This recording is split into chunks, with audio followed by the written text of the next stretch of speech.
Apakah itu definisinya? Ketika kita mampu mendeskripsikan ini dengan tepat, atau mampu mendefinisikan ini dengan tepat, insya Allah kita juga akan tepat menghadapinya. Apa sebenarnya definisi daripada dunia? Di dalam sebuah hadis yang diriwayatkan oleh Imam At-Tirmidzi dari sahabat Rasulullah SAW Abu Hurairah, di sini ditegaskan apa itu dunia, mana yang mesti kita hindarkan dan mana yang mesti kita kejar. Apa kata Rasulullah SAW tentang dunia? Dunia itu terlaknat, dunia itu terkutuk, dan terkutuklah semua yang ada di dalamnya kecuali zikrullah dan apa-apa yang mendekatkan kita dengan Allah. Dunia itu semuanya adalah terkutuk. Semua apa yang ada di dalam dunia dilaknat. Saya dilaknat oleh Allah. Rumah dilaknat oleh Allah. Harta benda dilaknat oleh Allah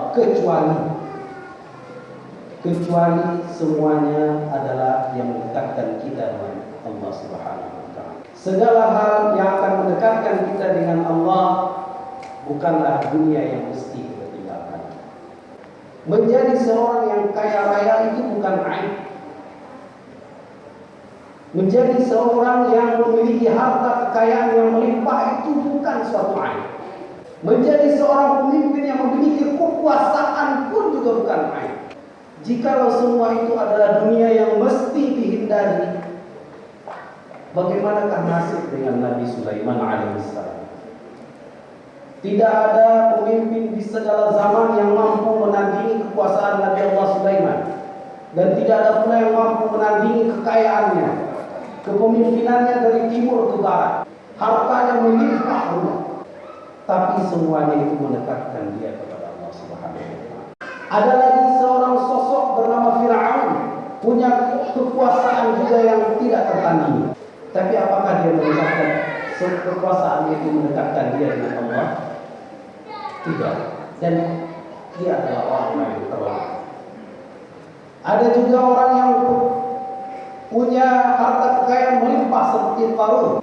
Apakah menjadi orang yang mulia di sisi Allah? Tidak. Punya harta, punya kekuasaan, selama itu mendekatkan kita kepada Allah, ini adalah bukan dunia yang mesti kita. Faktanya adalah 9 dari 10 orang yang dijamin oleh Rasulullah SAW masuk surga tanpa hisab adalah orang-orang yang kaya raya. 9 dari 10 orang yang dijamin masuk surga adalah orang-orang yang kaya raya. Bahkan hartanya pun tidak dihisab oleh Allah Subhanahu wa taala. Jadi melakukan pekerjaan apapun kita di dalam kehidupan ini, selama itu mendekatkan kita kepada Allah, maka ini bukanlah dunia yang mesti dihindari. Jika kita menghindari ini, inilah yang kita lihat sekarang ini. Umat Islam tidak ada di pasar-pasar. Orang beriman jarang yang ada di pemerintahan. Kita dipimpin oleh orang-orang yang tidak tahu Islam. Ekonomi kita juga dipimpin oleh orang-orang yang tidak mengerti dengan syariat. Orang-orang yang berada di pasar bukanlah orang-orang yang mengerti dengan syariat Islam. Mestinya sebagaimana di zaman Rasulullah SAW, komunitas yang ada di pasar adalah komunitas yang sama yang berada di masjid-masjid.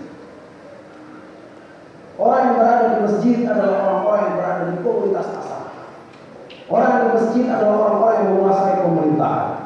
Orang yang terbiasa di masjid juga adalah orang-orang yang menguasai perekonomian. Ketika kita mampu mendefinisikan dunia dengan apa yang disampaikan oleh Rasulullah SAW, mudah-mudahan kita mampu bertindak sebagaimana yang diharapkan oleh Rasulullah SAW. Melihat bahwasanya kemuliaan berada di masjid ini bagi orang yang beriman sama dengan kemuliaan ketika kita berada di pasar. Kemuliaan kita berada di masjid ini sama dengan kemuliaan orang-orang yang beriman yang memegang tampuk kekuasaan. Jangan pernah untuk merasa punya dengan apapun yang kita lakukan selama itu mendekatkan kita dengan Allah, lakukan yang terbaik. Guru yang mengajarkan ilmu agama sama mulianya dengan guru-guru yang mengajarkan ilmu-ilmu yang lain. Mudah-mudahan seiring kita mengetahui ini, kehidupan kita menjadi lebih berubah, kita menjadi lebih kuat untuk bertekad mengazamkan diri kita bahwasanya kehidupan dunia ini tidak akan melenakan kita, bahwasanya kehidupan dunia ini malah akan membuat kemudian kita semakin tinggi di hadapan Allah Subhanahu wa taala.